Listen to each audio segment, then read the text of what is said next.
An aide to Ukraine's President Volodymyr Zelensky has denied that Kyiv was involved in the destruction of the Nord Stream gas pipelines. The undersea pipelines, which brought Russian natural gas to Germany, were blown up last September. US and German media, citing US intelligence, have reported a pro-Ukrainian group may have carried out the attack.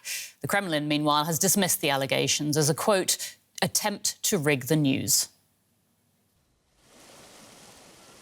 This recording is from the moments after the Nord Stream pipelines exploded and started leaking gas. Countries have blamed each other for the damage since September 2022.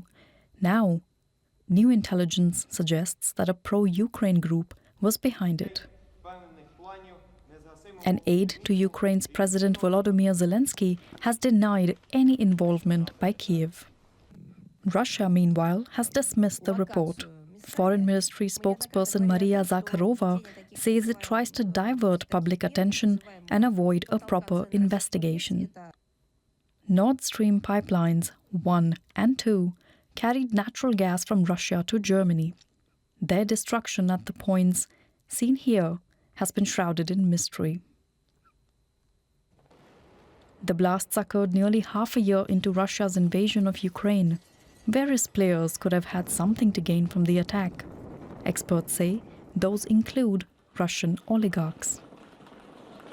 I mean, let's not forget that the oligarchs were the powerful figures in Russia right up until just about a year ago. So lots of very wealthy, influential and networked people would have political and financial reasons potentially to help undermine Putin's war effort and recover maybe some of what they had lost. Meanwhile, US officials have said it is too early to draw conclusions. There are 3 countries that are investigating exactly what transpired. Our German allies, our Swedish and Danish partners as well. They've opened investigation into what has happened. Those investigations are ongoing. As we always do, we're going to let those investigations play out before we comment on any potential findings or conclusions. There are many murky questions. Who ordered the attack? Who executed it? And who paid for it? But perhaps the biggest question, who is benefiting from it? And will we ever know?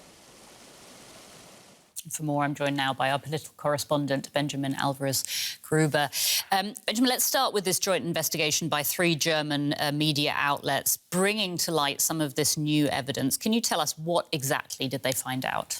So they cited concrete information. They spoke about 6 individuals, 5 men, 1 woman. They said that the nationalities are unknown, that they found 2 falsified passports. They rented a yacht from a firm in Poland, allegedly belonging to Ukrainians, then departed a port in the northern part of Germany, and that this yacht was then located near an island, near a Danish island. So that's the information that we had. There was another report by the New York Times also citing this pro-Ukrainian intelligence, but so far the German government has said that it read these reports, but that from the Swedish and also from the Danish counterparts, there has not been any information yet about this official investigations into the incident. OK, so yes, we have to obviously remind our viewers that we do not know who's behind the explosions. However, given these investigations, this information coming to light, could all of this trigger a shift at all in relations between Berlin and Kyiv? It would definitely strain the relationship that not only Germany, but the Western world has with Ukraine, with supplying them also with a weapon system, with helping them also on a diplomatic level. Of course, that's also, I think, why Kyiv reacted so quickly to this report, saying even if it is a Ukrainian group that we have no information about, there was no involvement by the Ukrainian government. But of course, that would mean in case this is confirmed somehow, that would mean that the relationship between both countries would, of course, be affected by this. Yeah. Now, the Nord Stream gas pipelines, they were a project run by the German and the Russian governments. Can you remind us, please, of the role that these pipelines played between Germany and Russia in in, the lead up and in the early stages of the war? They played a central role, and for many, it's a symbolism of the dependency that Germany had in the past with Russia. Now they moved to other sources of energy. We have to make a difference between Nord Stream 1 and Nord Stream 2 because the first pipeline was inaugurated in 2011 by now former German Chancellor Angela Merkel. The second one, the German Chancellor Olaf Scholz, had a certification and he took it out only a few days before Russia invaded Ukraine. But the criticism was really strong with this project, with many saying that it's not just that there is gas being sent from Russia to Germany, but there's a geopolitical aspect and that Russia will be able to then have a lot of influence over Germany. And that was one of the big problems when Germany then tried to distance itself from Russian gas. It was pretty difficult because it was so dependent of the gas that was sent over then.